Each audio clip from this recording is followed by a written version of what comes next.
Ведется активная подготовка к проведению повторных выборов в Джугурку-Кенеш по Первомайскому и Свердловскому одномандатным округам номер 27 и 29. По состоянию на 21 января свои кандидатуры в депутаты выдвинули 42 человека. Центральная избирательная комиссия тщательно проверяет их документы, и на данный момент зарегистрировано 11 кандидатов.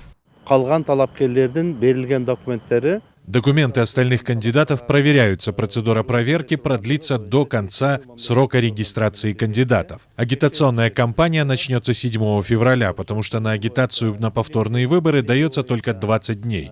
26 числа будет проходить голосование вне помещения. В Первомайском избирательном округе зарегистрировано 109 тысяч избирателей, в Свердловском – 103 тысячи. Срок выдвижения кандидатов истекает меньше, чем через неделю. Участвовать в нынешних выборах намерены как новые кандидаты, так и те, кто ранее баллотировался в других округах и не прошел в парламент по партийному списку. Многие хотят по инерции, то есть по старой системе, то, что депутаты имели большие возможности, имели большую власть, все хотят стать депутатами. Но если посмотрим на сегодняшнюю конституцию, то у нынешнего созыва депутатов очень сильно ограничены эти полномочия. Выборы пройдут в 2 районах столицы, в которых большинство избирателей проголосовали против всех кандидатов.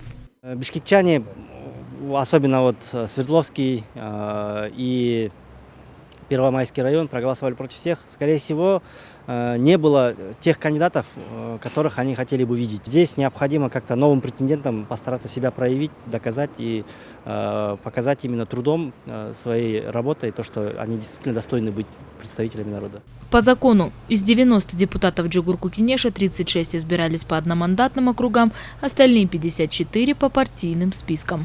Елена Ткаченко, Тимур Садыгалеев, Ала-То, 24.